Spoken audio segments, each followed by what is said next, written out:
Eh, tu fais quoi, feignasse? Bah, je suis en train de jouer à Pokémon, pourquoi? Tu joues à Pokémon? Mais t'as quel âge déjà? 23 ans, et alors? Putain, 23 ans et ça joue toujours à Pokémon. Mais quel bolos! Oh putain, je vais me pisser dessus. Oh, je vais me pisser dessus. Pourquoi pas Yu-Gi-Oh aussi pendant que t'y es? Ouais, c'est grave, hein. Ce serait vraiment con. Faut vraiment être un gamin. Bonjour, bonsoir à tous et bienvenue dans Conseil. Aujourd'hui, nous allons parler Pokémon. Mais pas de n'importe quel Pokémon, puisqu'il s'agit du jeu vidéo tiré du jeu de cartes Pokémon Trading Card. Version sortie sur la Game Boy Color le 18 décembre 1998 au Japon et le 15 décembre 2000 sur le continent qui veut copier les USA. Le jeu est développé par Hudson Soft et édité par Nintendo. Ce jeu est une adaptation du jeu de cartes à jouer Pokémon sorti en 1996 chez les amateurs d'Hentai. Hentai Power! Avant toute chose, soyons clairs, ce jeu est une pub à peine déguisée.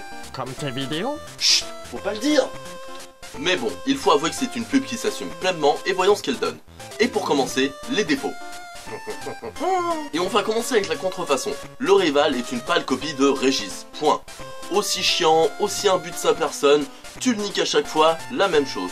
Le professeur, lui, c'est une pâle copie du professeur Chen, avec un tuto chiant qu'on peut pas passer. Dans les premiers jeux Pokémon, après avoir eu son premier Pokémon, Régis venait nous combattre. C'était chiant, mais au moins on pouvait décider de ce qu'on faisait. Dans ce jeu, rien n'est de notre ressort. On est obligé de faire tout ce que ce connard de prof nous dit de faire. Et si on veut faire autre chose, même si ça nous paraît mieux, il nous dit non, fais pas ça, fais ça, c'est mieux.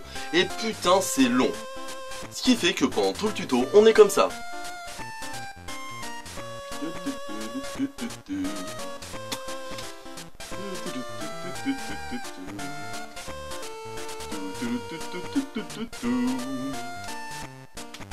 Et c'est chiant.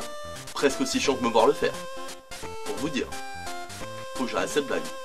Je sais pas jusqu'où je vais aller. En tout cas, je sais pas quand est-ce que je vais couper au montage. Sûrement que là, j'aurais déjà coupé. Mais comme là, je suis en train de faire une blague à la ronde, je sais pas. Bon, je vais sûrement couper là parce que je me suis foiré. Le système de jeu est un système qu'on a vu plein de fois. Dragon Quest, Pokémon, peu importe. Mais le gros problème dans celui-là, c'est qu'on peut pas se balader. On va d'arène en arène, comme ça en se téléportant. Il n'y a pas vraiment d'histoire, il n'y a pas vraiment de gens à affronter. Les gens qu'on affronte à côté des gens de l'arène, ils servent à rien, à part avoir des cartes qu'on peut avoir avec les gens de l'arène. Pour vous dire à quel point ils servent à rien, c'est... Tu vas d'arène en arène, tu niques les gens, et après tu vas à la ligue. En gros, c'est comme s'il disait que dans Pokémon, le truc le plus fun, c'était les combats. Rien d'autre. Et c'est vraiment dommage qu'on n'ait pas une petite histoire, un petit truc à faire, une espèce d'aventure, au final. Ah là là, mais bon, c'est con, hein, c'est pas que ça sert les RPG, hein. Je suis con des fois. Bon, après, je suis mauvaise langue, hein, on peut essayer de collectionner toutes les cartes. Mais autant capturer des Pokémon dans les versions principales, c'est fun. Parce qu'on capture, parce qu'on se bat contre eux, faut pas non plus les niquer. Bref, il y a un challenge. Là, c'est juste de la chatte. C'est juste, tu bats un mec, s'il a les cartes qu'il te faut, tant mieux. Sinon, tu vas battre un autre mec. Et le fun est... ouais, beaucoup moins là. Mais malgré tout ça, force est de constater que le jeu est fun. Il y a plein de défauts.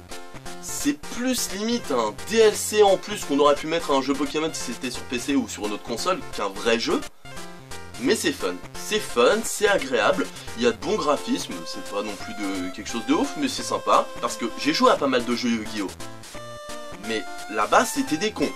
La plupart auxquels j'ai joué, alors il y en a peut-être des très bons, hein, mon frère il m'en a parlé d'un, il était super bien apparemment, j'y ai pas joué.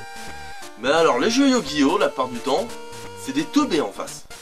Là, ça va, il y a une bonne IA. Tu peux faire des combats un minimum intéressants et j'y ai rejoué récemment pour voir justement s'il y avait une bonne IA. Et franchement ça va. Il y a un truc que ce jeu il fait et que beaucoup de jeux ce type là ne font pas. Vous savez généralement les jeux de cartes ou les jeux un peu longs, comme je viens de le dire c'est long. Et ben il y a pas mal de jeux ils s'en rendent pas compte. Et qui veulent pas qu'on sauvegarde en plein milieu d'une partie. On est obligé de finir cette partie. Et si on n'a pas le temps ben on est dans la merde. Et ben là, on peut éteindre la console en plein milieu d'un match. Et ça change tout. Tu veux jouer dans le métro mais t'as que 5 minutes? C'est pas grave, tu peux éteindre.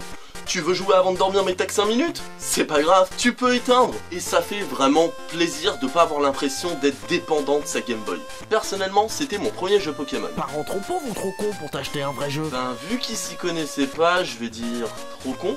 Mais en tout cas, le fait d'avoir ce jeu m'a permis de savoir les règles. Et je peux vous dire que c'est vraiment la classe d'arriver à l'école, tu sais les règles et tout, sauf qu'il y a personne pour jouer avec toi parce que tout le monde ne comprend pas l'intérêt des énergies. Et que tu passes pour un gros geek et que... Voilà. En tout cas, c'est cool de savoir les règles quand t'es petit. Ça, c'est sûr. Personne pour jouer avec toi, mais c'est la classe. Pour conclure, Pokémon Trading Card n'est pas un grand jeu vidéo, mais c'est un petit jeu fun et sympa. La musique est sympa, l'IA est vraiment excellente, bon, il y a vraiment quelques défauts comme je l'ai dit, même pas mal, mais si c'était un jeu qui sortirait maintenant sur tablette ou un truc dans le même délire, je pense qu'il marcherait plutôt pas mal. Pour certains, ça peut être une occasion de se rappeler ces parties endiablées de cartes, même si on comprenait rien en règles à la récré. Pour d'autres, ça peut être justement l'occasion d'apprendre ces règles, mais si jamais vous connaissez déjà les règles et que vous avez déjà des partenaires pour y jouer, ça sert à rien. Et d'ailleurs, si vous connaissez déjà les règles, que vous n'avez pas d'amis avec qui jouer et que vous en avez marre de jouer à ce jeu, je vous rappelle qu'une version en ligne existe avec d'autres gens. Mais de rien. Et voilà, ce conseil est terminé. Avant de vous quitter, je tiens à m'excuser pour les perles de sueur et ma coupe de cheveux qui fait que de changer. Parce qu'il fait chaud, bordel, il fait chaud. Mais en tout cas, si ça vous a plu ou pas, vous pouvez me laisser un avis dans les commentaires. Et si vous avez aimé, je vous invite à partager, liker et vous abonner à la chaîne. Sur ce, passez une bonne journée, /soirée, insérez votre espace-temps.